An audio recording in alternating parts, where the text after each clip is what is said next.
또 어떤 것은 큰 사건들, 거대한 사건들이 있고 어떤 것은 아주 작은 사건들도 있습니다. 자, 이런 세상에서 그리스도인이 살다 보면 많은 이슈들, 많은 문제들을 다루다 보면 이 신앙의 영역도 그 중에 하나의 영역으로 이제 축소가 돼요. 그러니까 여러 문제와 이슈 중에 하나로 이제 생각할 때가 있습니다. 특별히 하나님이라는 주제, 하나님이라는 존재 자체도 그 여러 가지 문제, 그 주제 중에 하나가 될 때가 많아요. 그때 찾아오는 현상이 뭐냐면 하나님이라는 존재가 굉장히 축소가 되는 거예요. 축소, 미니마이즈 되는 겁니다. 여러 문제들, 여러 이슈들, 여러 어떤 주제 가운데 하나님이라는 존재, 신앙이라는 것도 하나의 파트가 되는 거예요. 자, 그러면 하나님의 이름은 다양한 주제들 안에 묻혀버리죠. 그리고 하나님은 점점 갈수록 더 미미한 존재로 취급을 받는 이제 경우가 많이 있습니다. 자, 오늘 시편 65편은 우리의 시선을 한 곳에 고정시키는 거예요. 오늘 우리도 마찬가지입니다. 코로나의 이슈가 온 세계를 뒤집고 있지만 우리가 관심을 가져야 될 것은 코로나가 아니에요. 누굴까요? 하나님이라는 하나님에게 시선을 집중해야 된다. 그래서 오늘 65편은 우리의 주의를 환기시키는 겁니다. 요즘도 우리가 성경을 읽고 암송하고 또 묵상하고 이런 일들이 뭐예요? 우리의 시선을 세상보다는 하나님에게로, 하나님의 말씀에게로 주목하는, 주의를 환기하는 작업들이에요. 단순히 성경을 많이 읽는다는 게 아니라 우리의 관심, 우리의 초점, 우리가 주목해야 될 것이 뭔가, 그것을 이제 확인하는 것입니다. 오늘 1절과 5절을 보면 이제 전체적인 분위기가 여러분 1절과 5절 시에 보면 하나님께로 나아가는 모습이에요. 하나님께로 나아가는 것. 1절은 찬송이 나오고요. 2절은 기도가 나옵니다. 기도. 이 기도 보십시오. 기도를 들으시는 주여 모든 육체가 주께 나아오리다. 그렇죠? 4절도 뭡니까? 성전에 나아가는 모습입니다. 나아가는 모습, 성전에 나아가는 일들, 예배죠. 그래서 오늘 2절, 5절도 그 나아간 자들에 대한 하나님의 응답. 그래서 오늘 여기에 1절부터 5절까지가 아주 기본적인 신자, 또 모든 사람들이 가져야 될 기본적인 자세, 기본기, 영적인 기본기, 기도, 찬양, 예배, 회개 이런 것들이 다 나와 있습니다. 그래서 이 시의 내용들이 신앙의 기본기들을 알려주는 아주 틀이 딱 짜여져 있는 그런 내용들인데요. 오늘 좀 더 집중해 보고자 하는 구절은 4절이에요. 4절을 보면 주께서 택하시고 가까이 오게 하사 주의 뜰에 살게 하신 사람은 복이 있나이다. 우리가 주의 집 곧 주의 성전의 아름다움으로 만족하리다 그랬습니다. 여기 이제 영어 성경을 보거나 또 이 원문으로 보면 복이 있나이다 이게 제일 먼저 와요. 복이 있나이다. 여기는 중간에 나와 있는데 복이 있나이다. 어떤 사람이 이제 그렇죠? 그러면 여기에 어떤 사람이 복이 있는가? 첫 번째는 주께서 택하시고, 그죠? 택하시고. 여러분 택함을 받았다는 것은 복 중에 복이죠. 이 택함으로 근데 끝나는 게 아니에요. 그 다음에 뭐죠? 택하신 이유가 있는데 가까이 오게 하사. 가까이 오게 하사. 이게 하나님이 택하신 목적입니다. 자, 하나님이 택하신 것은 우리에게 생명을 부어주시기 위해서. 여러분, 아이가 태어나면 태어난 것으로 끝나지 않죠.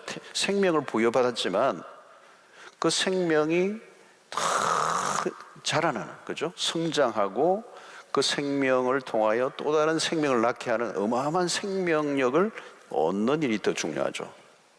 그래서 요한복음 10장 10절에도 그 말씀이 있습니다. 내가 온 것은 양으로 생명을 얻게 하고 더 풍성히 얻게 하려는 것이다. 이게 이제 굉장히 중요한 것입니다. 우리가 생명을 얻는 것으로 끝나면 안 돼요.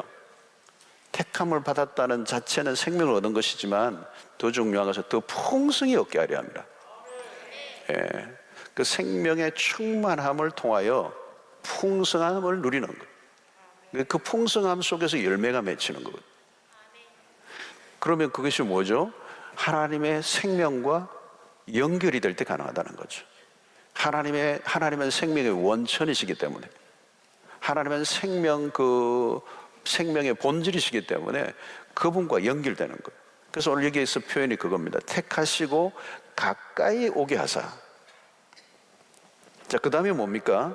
주의 뜰에 살게 하신 사람은 복이 있다 그랬어요. 주의 뜰에 살게 하신.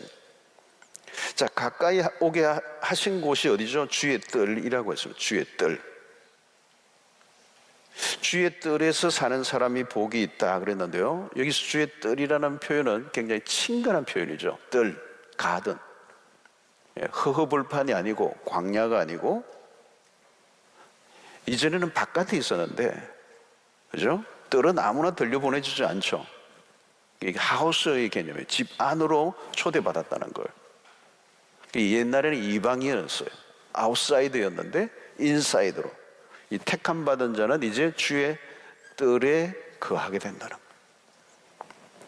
자, 여러분, 이것은 뭘 의미할까요? 주의 뜰 안으로, 인사이드로 불러줬단 말은 친밀함 안으로 불렀다는 거예요. 친밀하다, 친밀한 관계 안으로. 자, 여러분, 왕실 안에 있다고 모두가 왕과 친밀함을 나누는 건 아니에요. 그죠? 공적으로 일을 맡은 사람들이 많고 다양한 일로 왕의 곁에 있는 사람들이 있어요. 그러나 여기 가까이 한다는 것은 물리적인 공간을 의미하지 않습니다. 직무적인 역할이나 감투를 말하지 않고 관계를 의미하는 겁니다. 왕의 곁에서 왕과 친밀함을 나누는 사람은 소수죠, 소수. 그들은 모든 것을 함께 나누는 특권을 누리죠.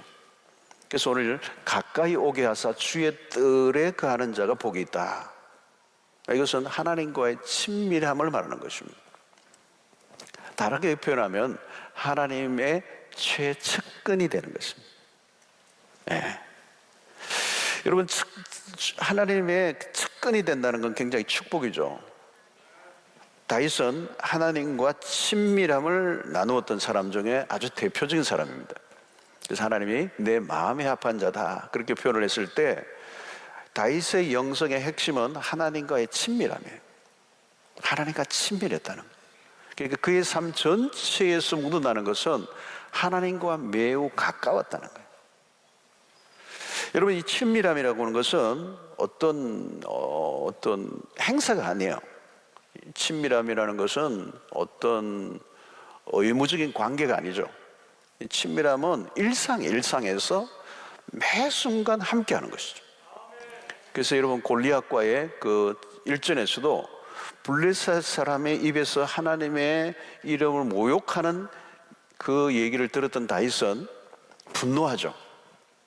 분노해요, 분노. 다윗이 분노를 해요. 하나님의 이름을 모욕하는, 이 할례 받지 못한 자들이 하나님의 이름을 막 욕하는 걸 듣고 분노를 해요.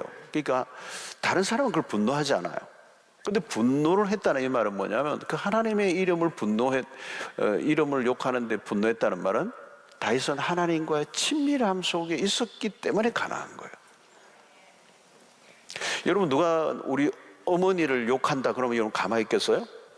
다른 사람을 욕하는 것도 좀 분노가 일어나겠지만, 자기 친부모님을 누가 욕하면 어때요? 화가 나죠, 그죠? 분노가 일어나죠. 왜요? 친밀한 관계이기 때문에. 그게. 자, 여러분, 법궤가 예루살렘으로 돌아왔을 때 누가 춤을 추죠? 다윗이 춤을 춰요. 다른 사람들은 무덤덤해요. 그냥 어떤 국가적인 행사에 참여한 거죠. 그러니까 근데 다윗은 견딜 수 없는 기쁨을 누리죠. 그 하나님의 법궤가 돌아오는 것에, 그 하나님의 존재가 돌아오는 거, 하나님의 존재의 상징이잖아요. 이 법궤가 돌아오는 것을 보고 다윗은 기쁨을 이기지 못해요. 춤을 추는 거죠. 그건 뭘까요, 여러분? 다윗이 하나님과 친밀한 관계에 있었다는 거예요. 친밀하면. 여러분, 하나님이 우리를 택하신 이유가 하나예요. 오늘 참 이 대목이 사절이 너무 은혜로운 대목이에요. 하나님이 우리를 택하사 가까이 오게 하셨다는 거예요. 하나님 당신에게 가까이 오게 하셨다는 거예요. 여러분, 이것은 다른 어떤 종교에서도 발견할 수 없는 독특성이에요. 하나님은 만나기 어려운 분이 아니에요. 예를 들어 여러분, 독재자에게 다가가려고 하면 거의 불가능합니다. 여러분, 북한에 가서 김정은 만날 수 있을까요? 못 만나요. 여러분, 주로 독재자들은 두려움을 느끼기 때문에 자신의 신변의 보호를 위해서 겹겹이 보호막을 쳐놓았어요. 그러니까 합법적인 절차를 거친다 해도 까다로운 조건들을 충족하지 않으면 만날 수 없어요. 뭐 독재자가 아니래도 일반적으로 높은 어떤 사람을 만나는 데는 이 장막이 있어요. 철의 장막. 근데 여러분, 하나님은 그렇게 만나기 힘들고 까다로운 분이 아니세요.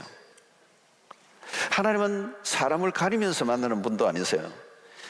여러분, 세상에서는 어떤 필요가 있는 사람이 필요를 채우기 위해서 그 존재가 나아가죠. 우리가 늘 경험하는 것입니다. 만나줄 이유가 없는 사람은 안 만나줘요. 내가 만나고 싶다고 만날 수 있는 게 아니에요. 그런데 하나님은 정반대라는 겁니다. 예수님의 성육신이 뭐예요? 복음의 중심에 이 성육신이 있습니다. 이 인카네이션이라는 게 있어요. 이 성육신이라는 것은 이건 어디에서도 볼 수 없는 교리예요. 하나님이 인간이 되셔서 우리를 만나러 오신 사건이에요. 그분의 이름이 뭡니까? 임마누엘이죠. 임마누엘. 우리와 함께 하시는 성육신 하신 분. 이제 우리가 하나님에게 나아가려고 하는 게 아니고 나아갈 수도 없고 만날 수도 없지만 하나님이 우리에게 가까이 오셨다는 거예요. 우리를 만나기 위해서. 우리를 만나고자 하시는 분은 우리가 하나님을 만나는 게 아니라 만나고 싶어 하는 게 아니라 하나님이 우리를 만나고자 하신다. 자, 하나님은 우리를 만나기 위해서 매우 적극적이신 분이죠. 프로포즈를 하시는 분이에요. 사랑의 구애를 하시는 분이에요. 하나님은 질투하실 정도로 맹렬하게 우리를 사랑하시는 분이에요. 지금도 우리를 만나기를 원하시고 가까이 오기를 원하시는, 계속 콜하시는 분이에요. 계속 우리에게 다가오시는 분이죠. 여러분, 요한계시록 3장 20절에 유명한 구절이 있어요. 볼지어다 내가 문 밖에 서서 두드리노니 누구든지 내 음성을 듣고 문을 열면 내가 그에게로 들어가 그와 더불어 먹고 그는 나로 더불어 먹으리라. 여러분, 이 구절이 예수님이 직접 하신 말씀이에요. 그죠? 문 밖에 서서 주님이 두드리는 거예요. 두드리는 거예요. 문을 열면, 내 음성을 듣고 문을 열면 문을 열어라. 그러면 내가 너에게로 들어가서 너와 더불어 먹겠다는 거예요. 이게 뭐예요, 여러분? 식탁 교제를 말하는 겁니다. 식탁 교제. 먹고 내가 그와 더불어 먹고 그는 나와 더불어 먹으리라. 문을 열면 식탁 교제를 하시겠다는 거예요. 여러분, 낯선 사람하고 별로 마음에 안 드는 사람하고 식사 약속 안 하죠, 그죠? 식사는 누구하고 하는 거예요, 여러분? 그죠? 아무나 하지 않죠. 그렇죠? 예. 네. 누가 막 했는데 식사하자, 뭐 갑자기 낯선 사람이 그럴 리가 없어요, 여러분. 이 식탁 교제는 친밀함을 상징하는 거예요. 그죠? 여러분, 자주 같이 밥을 먹는다. 이 친밀함을 말하는 겁니다. 가족이라는 의미죠. 그와 더불어 먹고 그는 나와 더불어 먹으리라. 이 거북한 관계가 아니에요. 이 주님이 지금 말씀하시는 거예요. 라우디아 교회를 향해서 하시는 말씀이에요. 문을 열어라는 거예요. 여러분, 이것은 우리와 친구가 되시는, 거리낌이 없는 관계로 우리를 초대하시는 주님의 말씀이에요. 그래서 여러분, 우리에게 오는 우리의 삶의 모든 기쁨, 모든 만족은 바로 여기에서 오는 것입니다. 신앙의 핵심이에요. 하나님은 언제라도 만나주시는 분이라는 거예요. 시편 139편 7절에 보면 내가 주의 영을 떠나 어디로 가며 주의 앞에서 어디로 피하리까? 지금 이곳에 계시는 하나님, 주의 영을 떠나 우리가 갈 데가 없어요. 어디나 계시는 분이세요. 요즘 이제 비대면 때문에 참 우리가 힘들었어요, 그죠? 근데 비대면도 상관없어요, 여러분. 물론 대면해서 예배 드리는 것은 우리의 공동체적인 예배이기 때문에 우리가 해야 되는데, 그보다 더 먼저 우선되는 게 뭐냐면 어디에 있든지 주님은 나와 함께 하시는. 주님 우리를 떠나지 않으세요. 우리가 주님을 영을 피할 수가 없어요. 그러니까 주님은 언제나 우리와 함께 하신다는 거예요. 여러분, 우리는 하나님은 가끔 너무 바쁘셔가지고 요즘 나 안 만나주시는 것 같아, 그러시는 분이 아니에요. 요즘 철회 안 나갔더니 하나님이 좀 토라지신 것 같아, 그런 분이 아니에요. 무슨 약속 스케줄을 잡아야 만날 수 있는 그런 분이 아니세요. 어디를 가야 꼭 거기에 계시는 분이 아니고 언제 어디든지 우리를 만나주시는 분이시고. 여러분, 주일 예배 후에 그냥 주일날 왔는데 본당에 와야 겨우 만나주시는 그런 하나님이 아니시라는 거예요. 하나님은 당신의 얼굴을 감추신 적이 없어요. 하나님은 언제나 우리와 함께 하시는. 이 중요한 것은 뭡니까? 우리가 그분과 늘 함께 24시간 함께 하고 있다는 사실을 우리가 놓치는 거예요. 주님은 가까이 와 계세요. 지금도 함께 하고 계시고 우리와 교제하기를 원하신다는 거죠. 여러분, 이 은혜를, 이 일상의 하나님과의 친밀함을 누리는 거. 밥을 먹으면서, 운전을 하면서, 일을 하면서 언제나 그 하나님의 임재 안에 그분과 교제하는 삶을 사는 거예요. 근데 이 관계를 가로막는 게 딱 하나 있어요. 그게 뭐죠, 여러분? 3절에 있죠. 3절에 나의 죄악이 나를 이겨싸우니 우리의 허물을 주께 사하리. 이 죄의 문제예요. 죄의 문제. 시인은 그걸 알고 있는 것이죠. 하나님과의 교제의 치명적인 결함. 오늘 4절에서도 주의 집 곧 주의 성전이라는 표현을 썼어요. 집은 친근한 이미지지만 성전은 거룩한 것이죠. 성전은 거룩함을 요구하는 것이죠. 그러니까 하나님과의 관계 속에서 가로막는 것은 유일하게 죄의 문제인 거예요. 하나님과의 거리를 만드는 거죠. 여러분, 부부지간이나 동료나 마찬가지죠. 죄가 끼어들면 관계는 서먹해지는 거예요.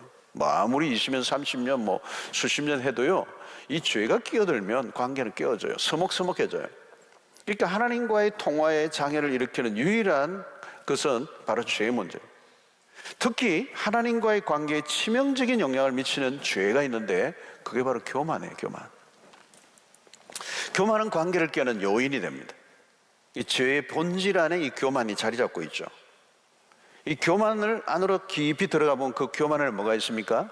자아중심이 있어요. 자아중심. 이 자아중심이라는 게 뭔가 하면 하나님보다 자기를 더 중요하게 여기는 태도예요. 하나님보다 자기를 더 중요하게 여기는 거. 이 교만이 무서운 것은 자신의 죄를 인정하지 않아요.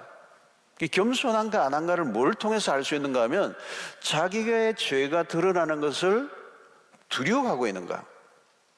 여러분, 두려워하고 있다면 아직도 자기 자신은 교만한 상태에 있는 거예요. 자기의 자신을 노출하기, 죄를 고백하기를 원치 않는 거죠. 여러분, 겸손은 딴 게 아니에요. 자신의 죄를 솔직하게 고백하는 거예요. 정직한 거예요. 정직한 거. 정직하지 않다는 말은 교만하다는 얘기예요. 자기의 연약함과 허물을 드러내는 것을 두려워하는 것이죠. 그래서 여러분, 우리가 이 하나님께 나아가는 이 가장 우리를 가로막고 있는 게 이 죄의 문제인데, 이 죄가 오늘 해결하는 우리의 방식이 오늘 우리가 너무 소극적이기 때문에 영적인 회복의 문제가 많아요. 요즘은 이제 옛날보다 여러분 보십시오. 많은 부분에 이 회복력이 참 중요한데 영적으로 이렇게 한 번씩 다운이 되고 힘들더라도 빨리 회복되면 괜찮아요. 회복이 빨리 되면 몸도 마찬가지잖아요. 아프면 아플 수도 있어요. 근데 회복이 되면 금방 하루 이틀 있다가 탁 회복되면 문제가 안 되죠. 근데 여러분, 나이가 들어가거나 건강이 안 좋은 사람들은 한번 아프면 회복이 잘 안 돼요. 그리고 점점 월스 또 안 좋아지는 거예요. 그래도 나중에는 최악의 경우가 되어서 완전히 무너져 버리는 경우가 많아요. 영적인 것도 마찬가지예요. 회복이 빨리 일어나지 않는. 그래서 영적인 어떤 영적으로 무뎌진 상태에서 계속 가는 거예요. 이게 뭐와 연관이 있느냐면 회개와 연관이에요. 회개. 죄의 문제를 그대로 두니까 하나님과의 친밀함이 점점 줄어들고 하나님과의 거리가 멀어지니까 기도도 안 되고 예배도 그렇고 말씀도 잘 안 들어오고, 그러니까 점점 더 나빠지는 거예요. 회복이 빨리 안 돼. 여러분 영적으로 빨리 회복되고 싶은 분이 있으면 이 죄 문제를 정직하게 다뤄야 돼. 그러면 회복이 빨리 일어나요. 오늘날 우리가 희귀한 것 중에 하나가 뭡니까? 죄에 대한 회개. 이 회개가 잘 없어요. 회개. 그러니까 하나님과의 회복을 못하는 거예요. 회복이 안 되니까 뭐예요? 친밀함이 점점 없어지니까. 여러분 이 친밀함이라는 것은 우리의 신앙에 매우 중요한 바로미터예요. 하나님과의 친밀함. 그 친밀함만 있으면 무슨 일이 일어나도 상관없어요. 정말 그 하나님의 임재 속에서 하나님과 매우 친밀한 가까움을 느끼고 살아가면 그 친밀함이 내 삶의 모든 것을 커버해줘요. 방패가 되어주고요. 그게 내 안정감이고요. 견고하게 나를 세워주고요. 요동치지 않아요. 왜냐하면 그 하나님과 함께 가까이 있을 때 하나님의 그 생명과 하나님의 풍성함이 내 안에 계속 흘러오기 때문에 그 친밀함이라고 하는 것은 그냥 가깝다는 게 아니에요. 여러분 좋은 친구, 든든한 친구 한 사람만 사귀어도 뭐 든든하잖아요. 하나님과의 친밀함은 그것과 비교가 안 되는 거죠. 여러분 일상에서 이제 회개가 문제예요. 회개를 제때제때 하지 않는 것. 여러분 가장 건강한 신앙은 누군가 하면 회개를 제때제때 하는 사람이에요. 어떤 사람은요 송구영신 예배 때 도매로 하더라고. 도매로. 소매로 안 하고 오늘 1년 동안 다 모든 죄를 용서해 주시옵소서. 뭘 어떻게 해? 여러분 그건 회개가 아니에요. 그건 죄를 인식하지도 못한 상태 속에서 그냥 하는 의례적인 기도지. 그건 회개가 아니에요. 여러분 회개는 일상에서 하는 거거든요. 그러니까 이것은 누가 하느냐면 하나님과의 친밀함을 가진 영적인 민감성을 갖고 있는 사람은 죄가 금방 느껴져요. 금방 죄가 느껴져요. 하나님의 말씀을 볼 때도 마찬가지. 여러분 큐티 할 때도 마찬가지예요. 말씀이 거울이잖아요. 여러분 그러니까 회개하는 사람은 그 거울이 더 맑아요. 아주 맑아 깨끗해. 어떤 거울은 여러분 때가 막 끼어가지고 거울이 아니야. 잘 안 보여. 그죠? 거울이 또 깨어졌거나 이러면은 거울 역할을 못 하잖아요. 그럼 내 모습을 잘 못 본다고요. 그러니까 하나님의 말씀을 보아도 마찬가지예요. 내 영이 어두워져 있는 거예요. 그러니까 하나님의 말씀이 제대로 깨닫지 않아지니까 내가 무슨 죄를 지었는지 알지 못하니까 회개를 못하는 거잖아요. 그러니까 하나님과의 관계가 점점 둔해지는 거죠. 영적인 무딤 현상이 일어나는 거예요. 그러면 점점 어떻게 해요? 회개가 어려워지는 거예요. 그리고 회개를 안 해. 그러면서 어떻게 해요? 하나님과의 관계가 점점 더 멀어져 가는 거예요. 여러분 하나님은 우리의 죄를 계속 다루세요. 하나님과의 친밀함을 경험하고 있는 사람들은 죄를 다루신다는 걸 알아요. 하나님과 친밀함을 나눈 사람들은 하나님이 뭘 기뻐하지 않는다는 걸 금방 안다는 거예요. 죄에 대해서 민감해지는 거예요. 여러분 죄에 대해서 민감해지는 거예요. 하나님이 계속 우리의 어떤 죄를 직시한다는 거죠. 그래서 우리가 하나님에게 나아가려고 해도 하나님이 먼저 우리의 죄를 다루신다는 겁니다. 그 문제를 해결하고 나오라는 거예요. 여러분 하나님과의 친밀한 관계 속에 살아가는 사람들은 자신 안에 있는 죄를 구체적으로 알게 되죠. 우리는 자칫하면 죄를 무시한 채 하나님과 교제를 원합니다. 그러나 그럴 수가 없어요. 하나님은 사랑이 많으신 분이시지만 거룩하신 분이시기 때문에 하나님은 그 죄가 하나님과의 친밀함을 막을 뿐만 아니라 자신의 삶을 망쳐 놓을 수 있다는 걸 아시기 때문에 그 죄를 해결하기를 원하신다는 거예요. 죄는 하나님에게로 담대하게 나아가지 못하게 해요. 우선 내 마음이 하나님 앞으로 나아갈 수 있는 담대함을 막아버려요. 그래서 기도할 때 확신이 서지 않죠. 그리고 스스로 기도가 막혀버리는 것입니다. 기도할 때 힘이 없어요. 이 기도의 힘, 기도할 때 담대함은 우리 안에 있는 죄의 문제를 제거했을 때 찾아오는 은혜인 것입니다. 자, 오늘 이 주의 뜰에 살게 하신 사람의 이 복을 4절을 다시 한번 봅시다. 여러분 주께서 택하시고 가까이 오게 하사 주의 뜰에 살게 하신 사람은 복이 있나이다. 그렇죠? 복이 있나이다. 그 다음에 우리가 주의 집 곧 주의 성전의 아름다움으로 그 다음에 무슨 단어가 나오죠? 만족하리다 나와요. 이 한 구절을 나누면 두 부분이에요.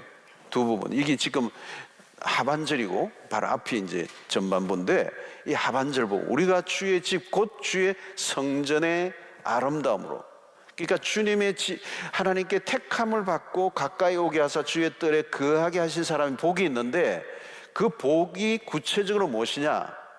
그 복이 주의 집, 주의 성전의 아름다움으로 만족한다는 거예요. 만족한다.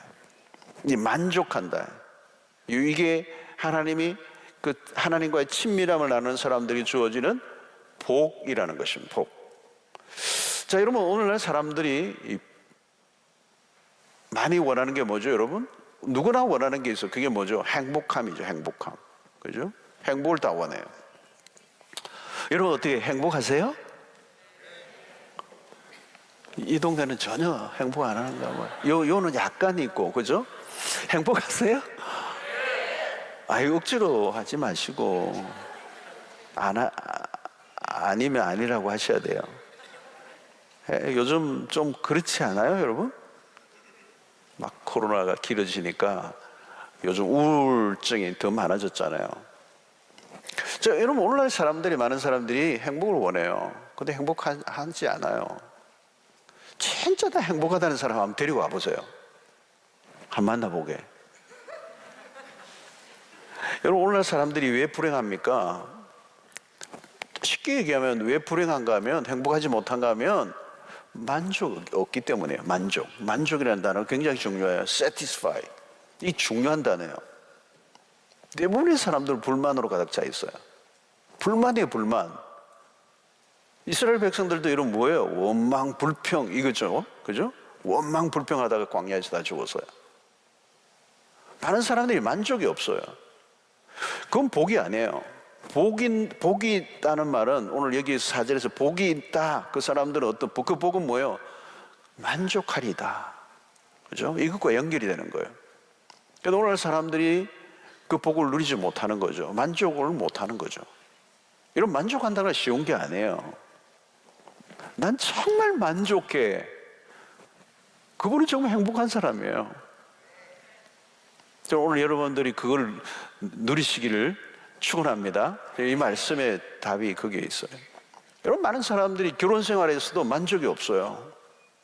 결혼 생활 만족을 못해요. 결혼식 하고 조금 얼마간만 만족해요. 네. 자꾸 곁에 있는 남편, 아내가 마음에 안 들어요. 살다 보면 배우자에 대한 불만이 자꾸 가득해지는 거예요.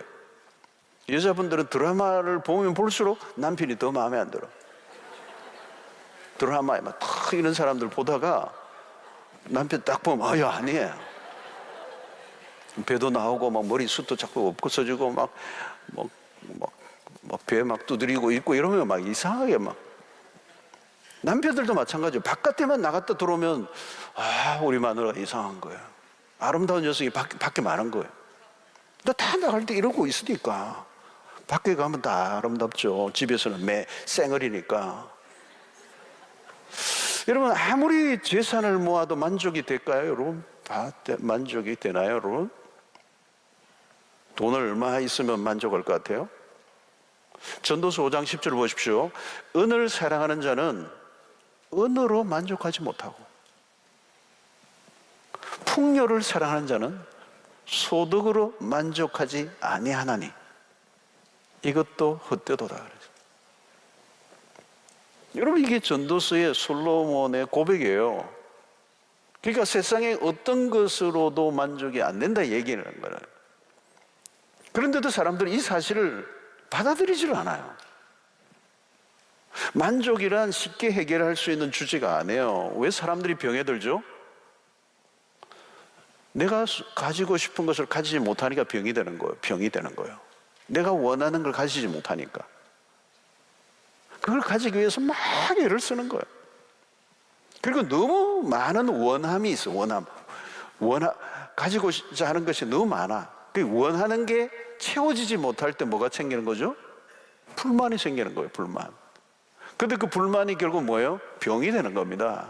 병이 되는 거예요. 내가 아무리 원하는데도 안 채워지니까. 채워질 수 없는 거거든요. 자, 오늘 이 만족은 어디로부터 오는가? 오늘 본문이 우리에게 답을 해주는 거. 주의 성전의 아름다움으로 만족한다. 여러분, 이 시 안에는 만족이라는 단어가 전체적으로 연결되어 있어요. 이 사절의 끝에 나오는 단어지만 이 구절이 만족이라는 것이 오늘 시 전체에 굉장히 촘촘하게 연결되어 있는 핵심적인 단어 중에 하나예요. 성전이란 어떤 것이죠? 성전의 아름다움으로 만족하겠다. 성전이라는 것은 하나님의 뜰이에요. 하나님의 뜰. 그죠? 그래서 앞부분에, 사절 앞부분으로 가는 거예요. 주의 집에, 뜰에 거하는 자, 그죠? 초대받은 자.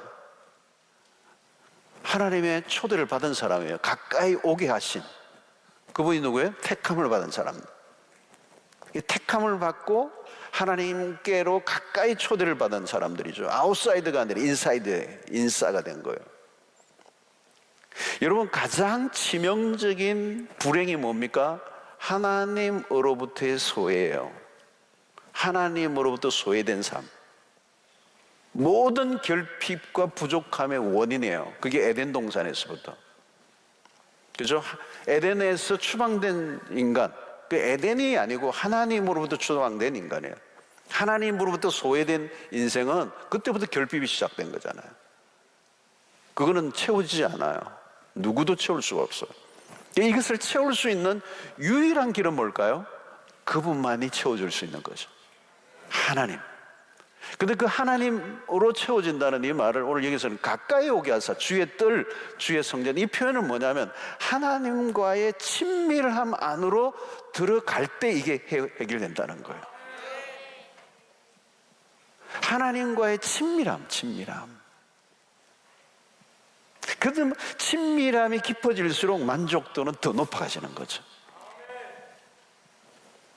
우리는 하나님과의 친밀함 대신에 막 자꾸 딴 거에 물건과 친밀해지고 어떤 취미와 친밀해지고 어떤 사람과 친밀해지기 위해서 막 노력하죠. 왜 외로우면 그죠? 어떤 데는 막 강아지하고 친밀해지고. 예. 그래서 여러분, 그건 우리에게 완전한 만족을 줄 수 없어요. 그죠? 사람과의 아무리 친밀해봐도요, 친밀함을 원할수록 상처가 와요. 상처. 대부분의 많은 사람들은요, 사람들에게 다 상처 입었어요. 상처투성이에요. 그러니까 우리 안에 있는 상처들은 대부분 관계를 통해서 만들어진 상처들이에요. 여러분, 어떤 사람도 우리에게 진정한 만족이 될 수가 없어요. 어떤 관계라도 우리에게 만족이 없어요. 우리가 구할 것은 하나님과의 관계밖에 없다는 거예요. 하나님과의 친밀함을 나누면 우리의 이전의 상처까지 다 치유해 주시죠. 여러분, 지금도 하나님 우리의 곁에서 우리와 친밀함을 나누고자 기다리고 계세요. 신앙의 핵심 안으로 들어가는 거죠. 이게 신앙의 핵심이에요. 우리가 어떤 종교가 아니라, 그죠? 그리스도가 이 땅에 오신 것은 우리에게 종교를 주시기 위해서 오신 분이 아니라 하나님과의 관계, 그 친밀함을 주시기 위해서 오신 거예요. 그러니까 이게 우리의 이 성육신의 교리 안에 우리 기독교의 핵심이에요, 핵심. 너무도 가까이 오신 거예요. 그래서 요한복음 15장에는 내가 그 안에, 그가 내 안에. 그죠? 이건 뭐예요? 더 이상 분리가 안 되는 거예요. 요한복음 15장에 이제 내가 너희들 종이라 하지 않고 친구라 부르겠다는 거예요. 친구의 관계로 우리를 불러주신다. 이 친밀한 관계. 이거는 어떤 종교에서도 경험할 수 없는, 상상할 수 없는 일을 주님이 우리에게 불러줘요. 그러니까 우리의 신앙의 핵심은 뭐냐면 하나님과 더 갈수록 더 친밀해지는 거라는 거예요. 여러분, 하나님과 친밀함을 경험한 사람들은요, 예배의 스타일이 달라요. 찬양도 달라요. 말씀을 보는 태도도 다 달라요. 친한 분의 얘기니까, 그죠? 그냥 다 들어와요, 여러분. 나와 상관없고 별로 친하지도 않고 나와 별로 거리가 있는 사람의 글을 내가 왜 읽어요? 그리고 들어와요? 안 들어와요? 그죠? 그러니까 신앙이 깊어진다는 표현은 하나님과 가까워진다는 거예요. 거리가 없어진다는 거예요. 얼마나 가까워졌느냐는 거예요. 얼마나 가까워졌냐. 신앙생활을 몇 년 했느냐, 교회를 얼마나 다녔느냐가 아니라 하나님과 얼마나 가까워졌느냐. 인티머시, 친밀해졌느냐. 그러니까 하나님과의 친밀함을 누릴 때 우리에게 주어지는 선물이 있는데 만족하리이다. 주의 집에 거하는 자는 복이 있다. 그 복은 만족이라는 거예요. 만족. 이게 참된 만족은 어떤 것으로부터 오는 게 아니라 그분으로부터 오는 거라는 말이에요. 자, 여러분, 기도의 시간이 뭘까요? 친밀함을 나누는 시간이에요. 기도 시간이. 그러니까 여러분, 그 하나님을 친밀함을 경험해 본 사람은 기도 시간이 기다려지죠. 그리고 그 기도 시간을 만들려고 하죠. 여러분, 친밀한 애인이 있다면 싱글들 만날 약속을 기다리겠죠? 어떤 학생들은 시험 기간인데도 시간을 만들어내요. 만날 시간을. 잠을 못 자더라도 친한 친구가 있으면 만난다고. 그죠? 그리고 그 시간이 가장 행복한 시간이에요. 여러분, 기도가 그러시나요? 기도 시간이 너무 스위트해. So sweet. 나 가능하면 기도 시간을 좀 많이 가지고 싶어. 이제 아멘이 점점 줄어들잖아요. 그죠? 종교 생활하는 분은 기도 시간이 힘들어요. 어우, 채워야지. 그래도 해봐야지 뭐. 또 뭐 나오라고 그러네. 기도하라고 막 의무감. 수행하는 거예요. 억지로 할 수 없이 내 지위 때문에, 위치 때문에, 직분 때문에. 그리고 어떤 장소에 왔으면 기도해. 그 정해진 틀 안에서는 기도하는데 나가면 기도하고 상관없어. 그건 종교 생활을 하는 거거든요. 그렇게 10년, 20년, 30년 믿어도 세무세무. 죄송했어요. same. 똑같아요. 신앙이 변화가 없어요. 그리고 나중에요, 그런 종교 생활에 나중에 힘들어요. 지쳐요. 피곤해요. 지루해요. 생동감이 없어요. 활력이 없어. 그렇게 10년, 20년 하다 보면 다 나가 떨어져요. 하나님과 나와는 별로 상관이 없어요. 자기가 의무적으로, 자기의 노력으로 쌓아왔던 수행이었기 때문에 종교적인 습성은 만들어졌지만 하나님과는 관계가 별로 없어요. 재미없는 거예요.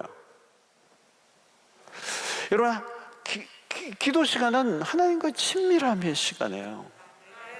So sweet. 왜 내가 기도 시간을 따로 내려고 하는 거예요? 그분과 너무 시간을 가지고 싶기 때문에. 하나님의 음성에 귀를 기울이고 또 내가 내 마음을 열고 그분에게 말씀하는 거예요. 그는 나에게로 들어와서 내가 너와 더불어 먹겠다고 하면 그 말씀이 그런 기도 시간에 이루어지는 거예요. 그렇죠? 자, 여러분, 이런 친밀함이 여러분들에게 날마다 깊어져가는 은혜가 있게 되기를 축원합니다. 하나님은 여러분 인격적인 분이세요. 하나님은 어떤 무슨 허공의 어떤 그런 철학이나 개념으로 계신 분이 아니고요, 인격으로 다가오시는 분이시고, 그래서 여러분이 요즘도 우리가 성경을 통독할 때도 마찬가지입니다. 통독도 일독 중요하죠. 일독하는 거 참 중요해요. 근데 더 중요한 게 뭐냐면 그 성경을 읽는 가운데 인격적인 하나님의 음성을 듣는 거예요. 백독하면 뭐 하겠어요, 여러분? 백독해가지고 훈장 받아가지고 걸어놓고 뭐 하겠어요, 여러분? 그 성경을 통하여 주님의 인격을 대하고 주님의 음성을 듣고 주님의 임재를 느끼고 주님의 살아있는 말씀을 내가 막 어떤 데는 그 구절을 막 읽다가 그냥 감동이 일어나서 그게 멈추기도 하고, 주님이 얼마나 나를 사랑한다는 걸 깨닫기도 하고, 그게 내가 반응하고, 어떤 구절 앞에서는 내가 서서 그냥 가만히 묵상하고 있기도 하고, 그리고 막 찬양이 나오면 거기에 관련된 찬양도 하기도 하고 하나님과 교제를 하고 그럼 되는 거예요, 여러분.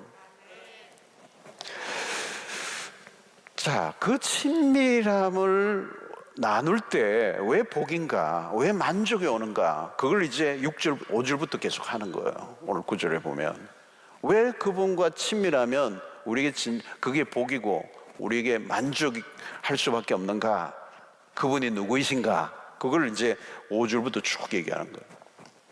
그리고 5절 보면 땅의 모든 끝과 먼 바다에 있는 자가 의지할 주다. 땅의 모든 끝과 먼 바다, 땅의 모든 끝을 가보셨어요, 여러분? 뭐 세계 여행 기행인가 뭐 그런 거 보면 막 저기에 막 지구 곳곳에 그 뭐 끝들이 있죠. 먼 바다, 땅의 끝들, 그죠? 그 있는 자들이 의지할 주님이시다. 6절에 보니까 주의 힘으로 산을 세우시며 권능으로 띠를 띠신다. 7절 바다의 슬램과 물결의 흔들림과 만민의 소요까지 진정하시나이다. 8절 땅 끝에 사는 자가 주의 증거. 그러니까 이게 뭐냐 하면은 하나님이 이 온 땅끝, 온 우주 만물, 모든 바다의 슬램과 물결의 흔들림까지 만민의 소요까지 다 하나님의 통치 가운데 있다는 얘기를 하시는 거예요. 그러니까 하나님은 창조자이시다는, 창조자이시다. 산을 세우시며 이런 표현들. 근데 우주 만물이 다 하나님의 손에 달려 있다는 거예요. 거대한 우주의 만물들이 하나님의 손에 의하여 만들어졌고 하나님에 의해서 운행되고 있고 하나님에 의해서 통치되고 있다는 거예요. 만물의 통치자이시다. 하나님은 기이한 일들을 셀 수 없이 행하시는 분이시다. 하나님이 가지고 계시는 파워는 무궁하시다. 여러분, 이 자연계가 움직이고 있는 게 그냥 움직이는 게 아니라 하나님의 주권적 섭리 속에 돌아가고 있는 거예요, 여러분. 예, 우리가 지금 이 코로나 전국에서도 마찬가지예요, 여러분. 모든 것 안에 하나님의 통치 가운데 있는 거예요. 출애굽 역사에서도 마찬가지. 애굽에 내린 재앙들, 그죠? 그 자연계들을 통치하시는 거예요, 통치하시는. 하나님은 바다를 움직이게 하시고 파도를 일으키기도 하시고 아침과 저녁이 되게 하시는 것도 역시 하나님이 하시는 일이라는 거예요. 멈추게 하면 끝나는 거잖아요, 여러분. 모든 것은 하나님의 능력 안에 있다. 우리는 그 안에서 어떤 징조들을 볼 수 있어야 되고 우연히 일어나는 것은 하나는 없고 다 하나님의 손길 안에서 일어나. 하나님과 상관없이 돌아가는 것은 아무것도 없다.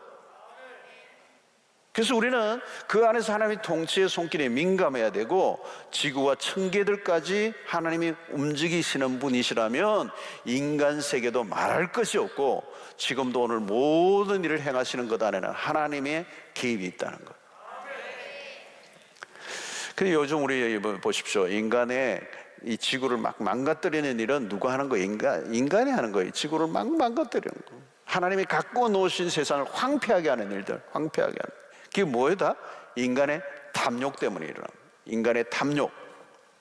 우리는 그분의 다스리심을 신뢰해야 돼요. 그리고 세상이 그냥 돌아가는 것이 아니라 하나님의 손길에 의해서 돌보고 있는 것이고 그분의 통치를 온전히 신뢰할 때 우리는 그 안에서 안정감을 누리는 거예요. 우리가 그분을 노래하고 찬양하고 높여드리는 이유인 것이죠. 그래서 별일이 다 일어나도 우리는 그분이 온 땅을 지으시고 통치하시는 분임을 믿기 때문에 우리는 그 안에서 안정감을 누려야 된다는 거예요. 9절부터 13절은 뭐예요? 하나님은 공급자이시다. 9절 보십시오. 땅을 돌보사, 땅을 돌보시는 분이에요. 물을 대어 심히 윤택하게 하시며 하나님의 강에 물이 가득하게 하시고 이같이 땅을 예비하신 후에 그들에게 곡식을 주시나이다. 자, 하나님이 땅을 돌보시고 예비하신다는 이유는 우리에게 먹을 곡식을 주시기 위하여. 그러니까 하나님이 농부의 이미지를 갖고 계세요. 먹을 것을 주시기 위해서 하나님이 부지런히 일을 하시는 거예요. 물을 대시고 뭐 윤택하게 하시고 하나님의 물이 가득하게 하시고 땅을 예비하신 후에 곡식을 주시는 이 모든 일들. 10절 보십시오. 주께서 밭고랑에 물을 넉넉히 대사 그 이랑을 평평하게 하시고 또 단비로 부드럽게 하시고 그 싹에 복을 주시나이다.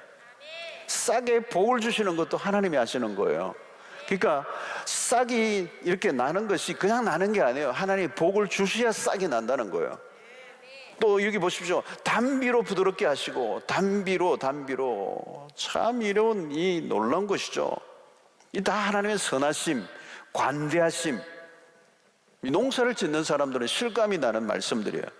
어떻게 밭구랑에 물을 댈 수 있느냐? 농부가 얼마나 길어야 논에 물을 넉넉히 채울 수가 있겠습니까? 물을 하늘에서 부어주셔야 되는 것이죠. 하나님께서 물을 나라, 밭과 논에 채워주시는 거예요. 예. 여러분, 이것도 놀라운 겁니다. 갑자기 어디 쏟아부으면요, 밭이 다 파괴되고 논이 파괴돼요. 그래서 오늘 10절 중반절에 나오는 단비로 부드럽게 하시고, 단비로 부드럽게 하시고, 얼마나 놀라운 표현입니까? 단비가 그저 내리는 게 아니에요, 여러분. 부드럽게 내리는 거예요. 이게 하나님의 작품입니다. 여러분 보면 저는 비가 내릴 때요, 난 감동이 되더라고. 어느 날 단비가 보슬보슬 하는데, 여러분 우리가 샤워할 때도 샤워기에 물이 쫙 이게 나와서 샤워를 하는데, 온 땅에 하나님이 샤워기를 갖다 댄 거하고 똑같아요. 그 어떻게 물의 입자들을 동일하게 해가지고 흩뿌리는 거예요.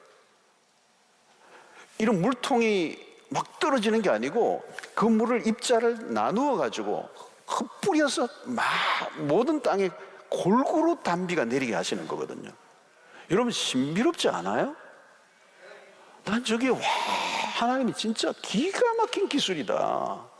어떻게 단비를 저렇게 부드럽게 해가지고 다 흩뿌려가지고 온 땅이 다 적게 하느냐는 거. 어느 쪽만 하는 게 아니고 모든 땅들에 골고루 흩어져서 뿌려지게 해서 거기에 싹들이 나게 하는 일들 말이죠. 여러분, 이 비가 내려가면 바다에 물이 증발되고 응축되고 병합되는 과정을 거쳐야 돼요. 이게 간단한 작업이 아니에요. 그래서 물의 입자가 너무 작으면 내려오는 동안에 증발해버리는 거예요. 그리고 한 곳에 그 물이 어떤 모여 있으면 중력의 법칙에서 떨어져 버려요. 근데 공중에 떠 있는 거예요. 그게 또 물이 그 구름에 그 짙은 물통 같은 게 떠 있는데, 그게 그냥 내리는 게 아니라 공중에 그 떠 있는 것도 놀라워요. 그 물통이. 그래서 이런 비행기를 탈 때 짙은 구름 덩어리를 만나면요, 비행기들이 그 뚫고 지나가는데 기체가 어마어마하게 흔들려. 왜? 물을 뚫고 나가는 거기 때문에 이게 무거운 물통이에요. 그걸 뚫고 나가는 게 쉽지 않거든요. 그때 위험해요. 비행기들이 크지만. 그러니까 그 물덩어리들을 공중에 달아놓고 있네. 그리고 그것을 뿌릴 때는 기가 막히게 흩어서 보슬비로, 이 표현력이 지금 제가 잘 안 돼요. 너무 놀라운 거예요, 여러분. 그래서 그 싹들이 물을 부어서 싹이 나게 하십니다. 그게 하나님이 주시는 복이라는 거예요. 복이라는 거예요. 아멘. 설명이 잘 안 되더라도 여러분 잘 알아들으셨죠, 그죠?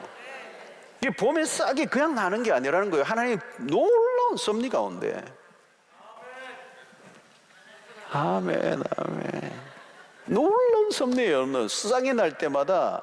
그래서 여러분 그냥 요즘 이제 겨울에 그 시금치 같은 거 요즘 맛있게 이제 막 뜯어나잖아요. 겨울에서 막 그 언 땅에서 뚝뚝 나오는 거란 말이에요. 그냥 시금치 맛있는데, 나물 맛있는데 하지 말고, 하나님이 시금치에 복을 내리셨구나, 그러고 먹어야 돼요, 여러분. 그냥 나는 게 아니에요. 우리가 영적인 눈을 뜨면 하나님이 우리의 삶의 공급자가 되셔서, 오늘 또 이 75억이 되는 인구들에게 일반 은총으로 햇빛을 골고루 내리시고 모든 자들이 다 먹고도 남도록 하시는 하나님. 예. 여러분, 때때마다 요즘 제철 그 고기들을 보세요, 여러분. 생선들. 요즘도 어떤 고기는 보니까 알이 꽉꽉 차 있더라. 알이 꽉 차 있더라. 예. 우리가 먹은 것만 해도 얼마나 많이 먹었어요. 여러분들 다 드셨잖아요. 근데 지금도 바다에 가면 지금 난리예요, 난리. 그러니까 오늘 11절과 13절을 보면 풍성한 이미지가 그려져요. 그래서 11절 보시면 주의 언택으로 한 해를 관시오시니 그랬어요. 한 해, 그죠? 해를 오늘 이 한 해도 여러분 우리가 그냥 사는 게 아니에요. 하나님이 관을 세워주셨다는 거예요. 그래서 주의 길에는 기름방울이 떨어지며, 여러분 우리가 올해도 살지만요, 모든 건 하나님의 손에 달려있는 거예요. 우리가 살고 죽는 거 코로나에 의해서가 아니고 하나님의 손에 달려있는 거예요. 하나님이 살리시면 사는 거고 죽이시면 죽이는 거고, 모든 것은 주님의 손에 있어요. 한 해를 관 씌워주셨대요. 12절 13절에 보니까 들의 초장에도 떨어지니 작은 산들이 기쁨으로 띠를 띄었나이다. 초장은 양떼로 옷 입었고 골짜기는 곡식으로 덮었음에 그들이 다 즐겨 외치고 또래. 여러분 이게 전부 다 하나님이 하시는 풍성한 이미지, 하나님의 성품에서 나오는 것들이라는 거죠. 그래서 이사야 58장 11절 보니까 여호와가 너를 항상 인도하여 메마른 곳에서도 내 영혼을 만족하게 하며 내 뼈를 견고하게 하리니 너는 물된 동산 같겠고 물이 끊어지지 아니하는 샘 같을 것이라. 이게 하나님의 이미지, 하나님의 이미지, 풍성함의 원천. 자, 이거를 누가 누리느냐? 하나님과의 친밀한 관계 속에 살아가는 사람들. 그러니까 하나님과 친밀함을 나누고 살아가는 사람들은 하나님의 성품으로부터, 하나님의 능력으로부터 나오는 것들이 어떤 것인가를 알아요. 그러니까 그걸 깨닫는 순간 오늘도 내가 호흡하는 것이 나에게로 온 게 아니라 하나님으로부터 왔다는 걸 알기 때문에 지금 호흡하고 있는 이 순간에 우리는 하나님 그분에게 감사가 나오는 거예요. 그냥 그가 살아있기 때문에 사는 게 아니고 살려주셨기 때문에 산다는 걸 고백하는 거예요. 고백하는 거. 이게 깨달아져야, 그게 감사가 나오는 거죠. 그때 내 영혼이 만족하는 거예요. 지금 순간. 지금까지 나를 살려주시고 함께 하셨던 그 은혜에 내가 감격하고 내가 그냥 감사하는 거예요. 감사. 지금 누리고 있는 게 모든 게 하나님으로부터 왔다는 거예요. 싸게 하나 나는 것도 그분 하나님이 복을 주셔서 가능한 거고, 그 단비가 내리게 하시고 부드럽게 내리게 하셔서 밭고랑에 평평하게 다 채우시고 나게 하시는 그 모든 일들이 있어서 오늘 75억이 하나님의 은총 속에 살고 있는 거예요. 여러분 풍성한 삶을 사는 비결은 무엇입니까? 대답은 하나예요. 풍성한 곳에 있으면 돼요. 풍성한 곳이 어디예요? 세상에는 그런 거 없어요. 풍성한 것 같아 보이지만 나중에는 다 결핍투성이에요. 세상에서 여러분 경험하는 것은 뭘까요? 부족함이에요. 부족함, 채워지지 않음, 결핍. 사람들이 놓친 게 뭘까요? 그들은 열심히 일해서 자기의 결핍을 자기가 스스로의 힘으로 만족하려고 하지만 다 실패하잖아요. 왜요?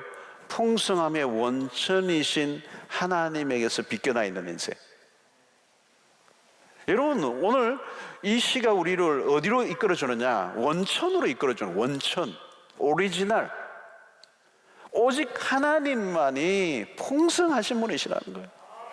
왜 그분에게 우리가 가까이 가는 것이 복이라고 하는지를 알아야 된다는 거예요. 풍성하신 하나님과 함께하면 그것이 풍성한 삶인 거예요. 마르지 않고 흘러넘치는 축복은 하나님으로부터 오는 것입니다. 더 많은 것을 얻기 위해서 더 많은 수고를 해야 하는 게 아니라 우리가 추구해야 하는 것은 하나님 한 분이고 그분과 친밀함을 나누는 것.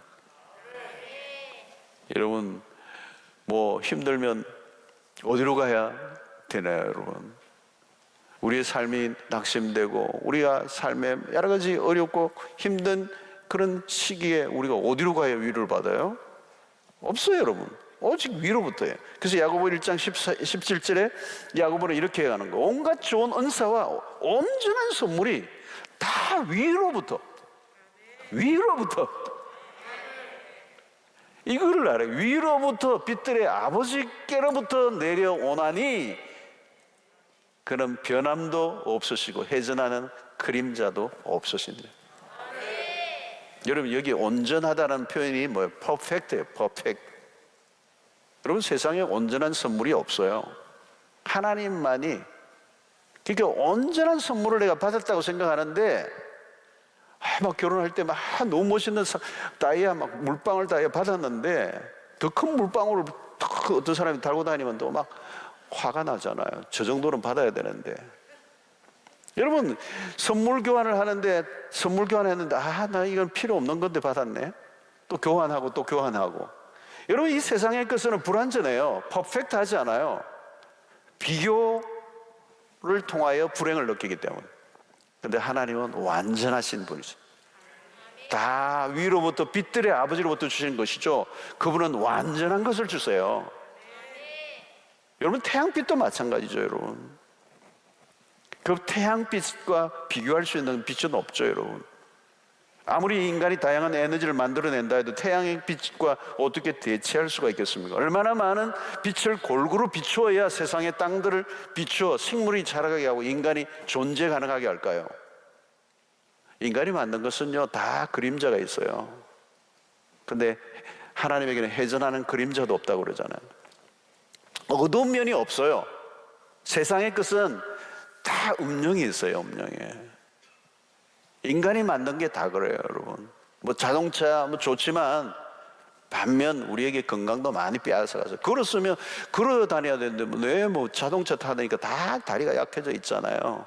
그리고 공해를 만들어내고 가스를 마시고 환경이 깨지고 좋은 게 있지만 반대로 여러분, 요즘 전기차나 이런 게 해야 될 이유가 뭐예요? 인간이 만드는 한계를 극복하려고 하는데 이게 보통 심각한 게 아니에요. 이런 냉장고 아무리 좋아도 냉장고, 옛날에 냉장고 없는 냉장고 있으면 부자였어요. 냉장고 뭐 요즘 막 2개, 3개 막 김치 냉장고까지 다 하는데 그건 뭐예요, 여러분? 싱싱한 걸 못 먹는 거예요. 그죠? 그 깊은 곳에 뭐가 있는지도 모르고.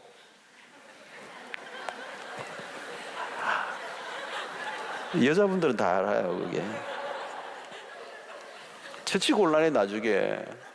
그 하나 냉장고도 더 사야 돼. 그죠? 이 결함이 있는 거예요, 인간이. 우리가 만들어내는 것들은 인간의 한계예요. 하나님 주시는 건 달라요, 여러분. 완전한 거예요, 완전한 거예요. 퍼펙트 기프트예요. 하나님 위로부터 주시는 선물이 그런 거라는 거죠.